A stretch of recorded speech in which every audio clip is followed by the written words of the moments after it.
Baik, Assalamualaikum, salam sejahtera. Anda sedang menonton Pantau Agenda Reformasi. Hari ini 7 Oktober 2024. Kalau diikutkan, perhatian dan juga tumpuan dunia secara keseluruhannya melihat kepada apa yang terjadi khususnya di Semenanjung Gaza. Setahun yang lepas, 7 Oktober 2023, berlakunya satu insiden ataupun disebut sebagai Taufan Al-Aqsa yang kemudiannya menjadikan Semenanjung Gaza sebagai medan perang dan akhirnya terjadilah perang genosid ke atas Gaza sehinggalah hari ini.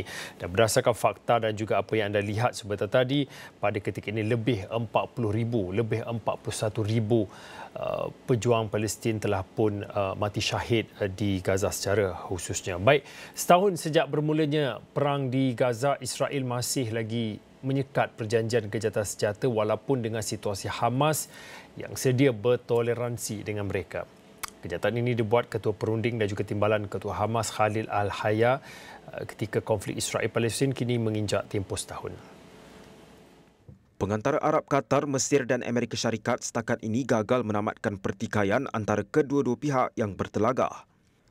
Khalil Al-Hayya berkata walaupun Hamas menunjukkan kesediaan bertolak ansur, Perdana Menteri Israel Benjamin Netanyahu dan kerajaannya terus menghalang dan menjejaskan perbincangan. Israel sering mengemukakan syarat yang mustahil untuk dipenuhi menyebabkan Hamas tidak bersetuju dengan tuntutan Zionis itu dalam gencatan senjata. Khalil berkata Israel tidak bersedia membuat konsesi terhadap tuntutan Hamas supaya menamatkan perang, menarik keluar tentera dari Gaza, membenarkan penduduk Gaza pulang ke rumah dan pertukaran tahanan. Netanyahu dengan angkuh sebaliknya berikrar perang hanya boleh berakhir sebaik sahaja Hamas dihapuskan. Pada Isnin, genosid Israel ke atas penduduk Palestin memasuki ulang tahun pertama dengan Zionis kini meluaskan konflik ke Lebanon. Khalil menuduh dunia berat sebelah terhadap Gaza dan Lebanon yang katanya akan membawa kepada lebih banyak gangguan dan ketidakstabilan di rantau itu. Serangan tentera Israel ke atas Gaza telah membunuh hampir 42,000 rakyat Palestin selain memindahkan hampir ke semua 2.3 juta penduduk di kawasan itu. Ia turut menyebabkan krisis kebuluran dan membawa kepada dakwaan pembunuhan beramai-ramai di Mahkamah Dunia. Khalil berkata pendirian kumpulan itu adalah meletakkan perjuangan Palestin di atas agenda dunia.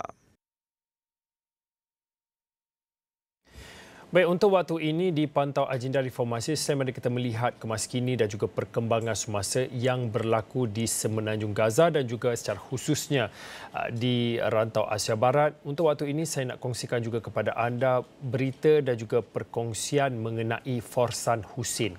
Forsan Hussein merupakan seorang rakyat Palestin yang tinggal di negara haram Israel akibat menjadi mangsa kepada sejarah perang dan juga penjajahan rejim Israel. Forsan Hussein, beliau berceritakan dan juga beliau menjelaskan bahawa apabila bercakap tentang rakyat Palestin secara keseluruhannya tidak merujuk kepada Palestin seperti Gaza, tebing barat dan juga Baitul Maqdis. Sebaliknya, fokus dan juga tumpuan yang ingin beliau sampaikan adalah rakyat Palestin yang tinggal dalam negara haram Israel. Mereka inilah rakyat Palestin yang asalnya telah menetap di tanah mereka sejak dahulu lagi, dan pada tahun 1948 ketika perang bermula mereka menentang kehadiran rejim Zionis Yahudi dan juga berjuang menentang penjajahan. Apa kata kita dengarkan perkongsian yang dikongsikan oleh Forsan Hussein bersama dengan Ketua Editor Astro AWANI, Ashwar Ismail. My name is Forsan Hussein and I am a Palestinian citizen of Israel. I don't know if you know, but 20% of Israel's population are Palestinians. 80% of those Palestinians, by the way, that makes it about almost 2 million people. 80% of those are Muslims, and the rest are Christians and Druze. So Israel is a very, very diverse place, and when we talk about being a Palestinian, I'm not talking about Palestine, meaning Gaza, the West Bank and East Jerusalem. We're only really focusing on the Palestinians within the state of Israel. And these Palestinians are actually the original Palestinians. Back in 1948 when the war started, we resisted the Jewish presence, and we actually fought the occupation. And when the war ended, Israel being victorious, there were many Palestinians who remained in their land. Baik, Forsan Hussein juga berkongsi bahawa sebagai rakyat Palestin, Arab Palestin, mereka sering berada dalam antara dua persimpangan keadaan yang cukup sukar. Walaupun ramai di antara mereka adalah sama ada Muslim ataupun Kristian maupun Yahudi, mereka lebih terikat kepada identiti kebangsaan dan juga etnik bagi penduduk di Israel. Mereka juga merupakan warga negara Israel, negara haram Israel dan tidak mempunyai negara lain selain pada negara haram Israel. Namun cabaran utama yang dihadapi adalah Israel mendefinisikan mereka ataupun diri mereka sebagai negara untuk orang Yahudi. Ini menimbulkan persoalan tentang status 20% daripada populasi yang merupakan rakyat Palestin, walaupun taraf hidup rakyat Palestin di Israel lebih baik berbanding dengan saudara mereka di Palestin, tetapi diskriminasi yang besar masih lagi wujud. Kita dengarkan perkongsian dikongsikan oleh Forsan Hussein lagi. You know, we often live between a rock and a hard place. In the sense that, we're Palestinian Arabs. Many of us are Muslims, Christians, Druze. It doesn't really matter our religion. We're much more connected by nationality, by ethnicity. Yet we are also Israeli citizens, in the sense that we don't have another country other than Israel. Now, the struggle, the real struggle, is that Israel defines itself as a state for the Jews. And when you define yourself as a state for the Jews, well, what is the status of 20% of your population? If you ask me, Israel, with all there are many, many laws that discriminate against me as a citizen. It is true that our living standards as Palestinians within the state of Israel is much, much better than most, I would say, of our neighbors. Certainly much better than our Palestinian brothers in Palestine. But that doesn't justify the massive discrimination that exists against us. I can tell you laws that are written laws and unwritten policies that make me grade B or C or D citizen. Yet we do pay taxes, we have responsibilities towards the state of Israel.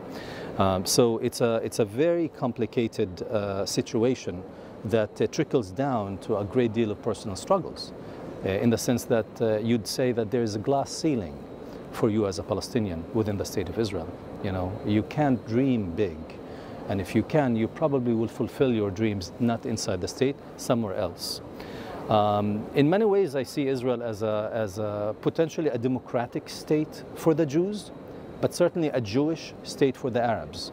Very much discriminatory states against us. And the issue is that I feel very strongly about that over the past 20 years.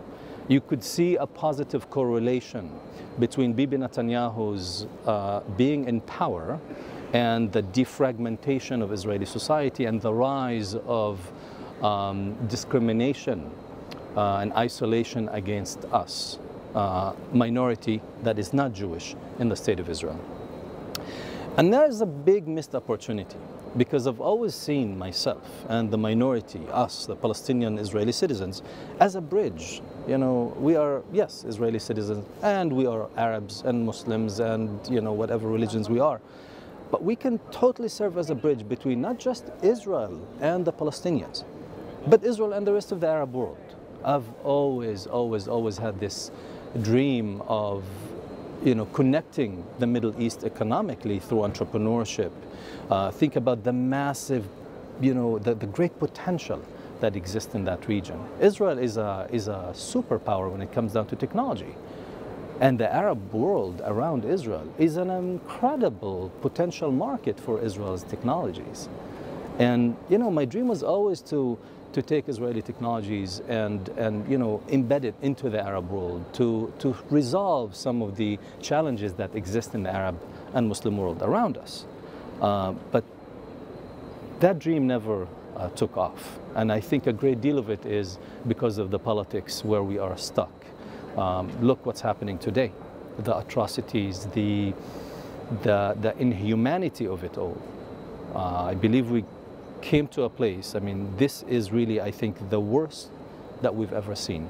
We've never been stuck in such a place that is so simply people lost their humanity on every level. And that's a major missed opportunity. Baik, Buletin Awani berehat seketika. Pantau Agenda Reformasi berehat seketika. Kembali lagi selepas ini.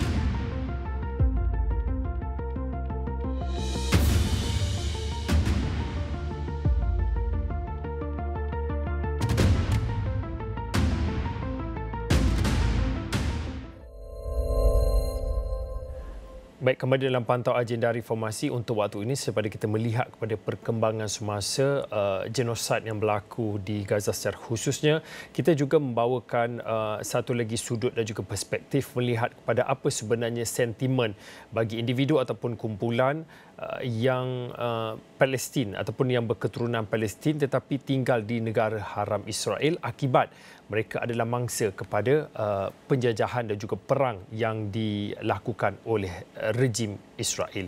Dan kalau di segmen pertama tadi kami berkongsikan beberapa temu bual yang dilakukan oleh Forsan Hussein. Pada utama ini masih lagi kita nak membawakan pandangan dan juga bagaimana Forsan Hussein menekankan bahawa suara minoriti Palestin di Israel sering kali tidak didengari dan juga disenyapkan. Dan sebagai rakyat Palestin dan juga Arab di dalam negara haram Israel, ramai rakyat Yahudi Israel masih tidak memahami mereka. Selepas peristiwa pada 7 Oktober dan juga perang baru-baru ini, ramai dalam masyarakat Israel melihat mereka dengan penuh kecurigaan. Kita dengarkan temu bual yang dilakukan bersama dengan Forsan Hussein. You know, I'm really glad we're talking about the Palestinian minority in Israel because that's a voice that has not been heard. This is a voice that oftentimes is hushed. I think when I said that we are kind of between, I find myself always and constantly between a rock and a hard place is because of the way people view us. So as a Palestinian, as an Arab, inside the state of Israel, I think a lot of Jewish Israelis still don't understand us. And given you know, what happened on October 7th and the recent war, I think I would say a great deal of Israeli society look at us, at citizens within the state of Israel with a great deal of suspicion. On the other hand, Arabs around the Arab world look at us also with suspicion as if we are traitors because we are Israeli citizens. And this is an important point to clarify and address. We, Palestinian citizens of Israel, we are in a way that original Palestinians who remained in our land, who did not give up. Many of us did not flee to the Arab world, and many of us resisted, many of us hid and were not kicked out. Yes, if you look at the history of Israel and Palestine between 1947 and 1948, and I'm not quoting this, actually Benny Morris, the great Israeli Jewish historian, he said that 512 Palestinian villages were destroyed between the war, during these years. Shab, my village, Shab, was one of those villages that was partially destroyed. And so again, the story of my family is a very common story amongst many Palestinians. It was my family and the entire village left, fled up north towards Lebanon when they understood that there were a bunch of massacres happening in the center of Palestine and that the Jewish army was coming up towards the Galilee. The strong young men decided to fight, yet the elderly, women, children all fled, listening to the Palestinian leadership at the time saying, hey, go up towards Lebanon, we'll organize ourselves, we'll protect ourselves, and we'll resist. And so that's the story of my family. They all fled, the young and strong, they decided to fight. Obviously, Palestinians lost the fight. And most of my family, until today, they are refugees in southern Lebanon somewhere. You know, again, great deal of those 512 Palestinian villages, they all became refugees. You know, 1948 created 750,000 Palestinians who became refugees. Today, that number is over 3.5 million people. And so, you know, when my grandfather decided to come back and to check out the village, and he's not the only one, so many like that decided to come back secretively at night, would walk, and they understood that their villages were either partially or completely destroyed. But what's interesting is that, you know, once the war ended, let's say 1948, all Palestinian villages within the state of Israel now became under military rule. All of them until 1966. My village, Shab, until 1969. Why? Because we resisted the Jewish presence, and there was a bloody fight where the people of Shab killed one of the major generals, Segev, in that area. And so, so I grew up with this narrative that, my family are refugees. All of our land, by the way, was confiscated. The interesting thing is that I think one of the first laws that Palestinians after the war were introduced to is the present absent. What that means is that if you're not present in the land during the war, then you're considered absent and absent forever, meaning that all of your assets are taken away. And so, we live in a situation today where, again, that's my personal story. The Romans, 200 years ago, they planted olive trees. And as you all know, olive trees are, they're evergreen, they live forever. My family used to own over 1,000 olive trees. Well, after 1948, we now rent 20 trees from the government every year. 20 trees out of the 1,000 trees that we used to own. In fact, the house the land upon which my father built our home, that used to be our land. But we actually lease that land from the government. Most Palestinians inside the state of Israel today, they do not and cannot own land. Very, very, very small minority of us owned land because they remained in the land during 1948. But really, about 98% of all of Israel's land belonged to the Israel Land Authority, not to the citizens. So, but I don't want to get into, the massive level of discrimination in terms of laws but look, in the end, I think there's a big mark on Israel's history, and that was in July 18th, 2018, where Israel introduced something called the Nation-State Bill. The Nation-State Bill came to emphasize that Israel is a Jewish state for Jews. And that is contrary to what the Israeli Declaration of Independence came to say.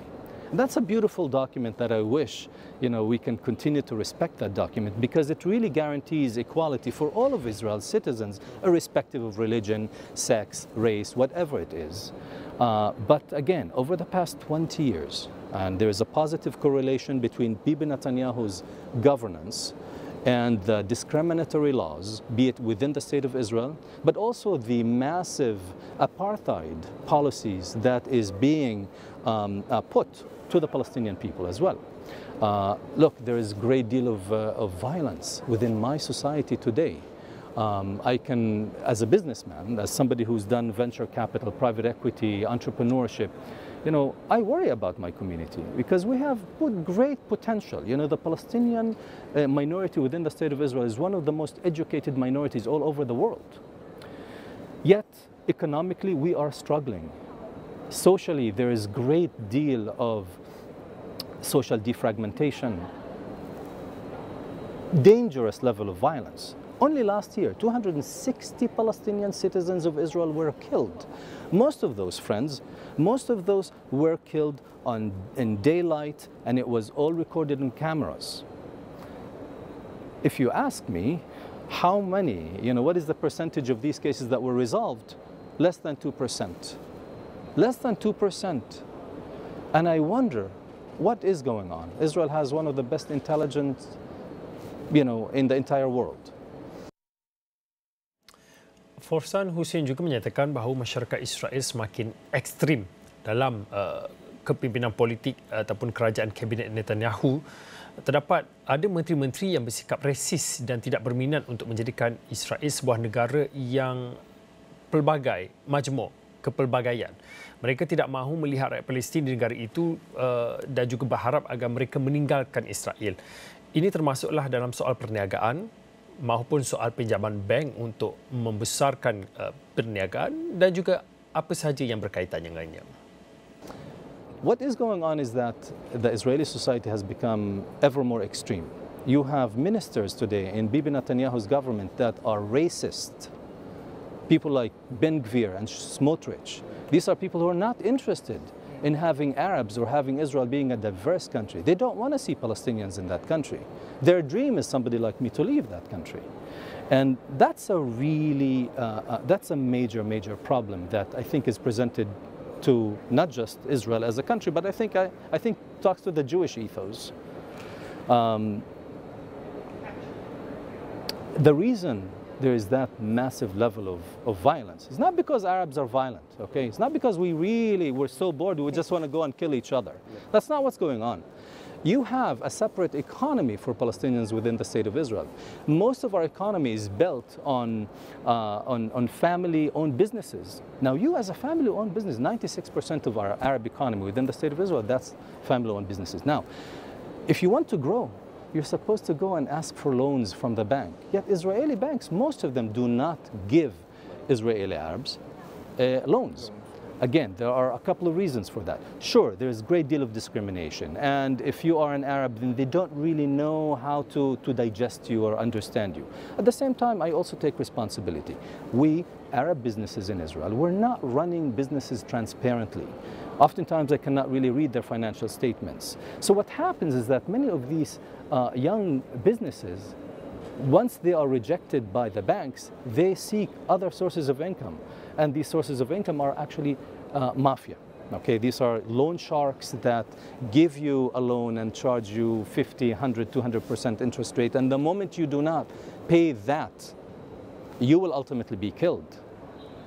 And that is really the story of our violence, is an entangled story of identity, of who are we within the state, how is the state looking at us, where are the institutions. It's a dire situation today.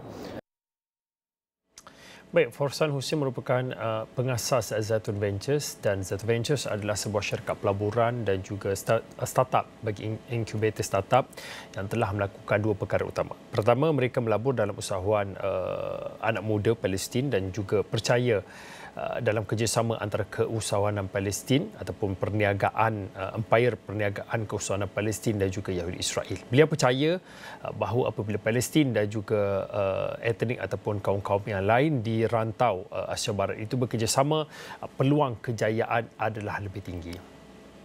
So Zaitoun Ventures is a venture capital, I would say, and it's a startup factory. It's an investment company. Okay, it's an investment company that has done two things. One, the venture capital model, where we invested in young Palestinian entrepreneurs, but also believed in the connection between Palestinian and Jewish Israeli entrepreneurs. You see, in my opinion, the moment you bring a Palestinian and a Jewish Israeli together, I think the chances of success is much, much higher. Look, I've always believed in peace. Since a little boy, since the age of 10, I've given a great deal of my life to the cause of peace and connecting the Middle East economically. And so what we have done at Zaitoun Ventures, not only have we invested in young Arab and Arab-Jewish partnerships, but also we created companies of our own. Because the pipeline of Israeli, Arab or Palestinian entrepreneurs wasn't that developed. So my partner and I, we decided to create companies of our own. Really, the vision is to connect the Middle East economically through entrepreneurship, through cross-border businesses. Because honestly, you know, this is the only way. I want to make sure that you know, people in Malaysia and all over the world hear this voice. Look, Israel is not going anywhere. We, the Palestinians, we remain, and Israel, by the way, remains the longest occupying power on modern history. You know, I've always said, you know, I believe in a Jewish state. But what does that mean? What is a Jewish state? Isn't it a state that is built in Jewish values? Well, what are these Jewish values? Aren't they love thy neighbor as thyself? Aren't they, you know, equity, equality, fairness? Protect the stranger amongst you? These are actually Jewish values. And guess what? These are also Muslim values. These are also Christian values. These are also human values. And for me, today, Israel is one of the most hypocritical countries. Because while you wave the flag of Judaism, you oppress people within you, not to mention also your neighbors. And I worry today because I think the dream of peace is dying slowly. And I think the politicians like Bibi Netanyahu and his government are forcing us to let go of that dream.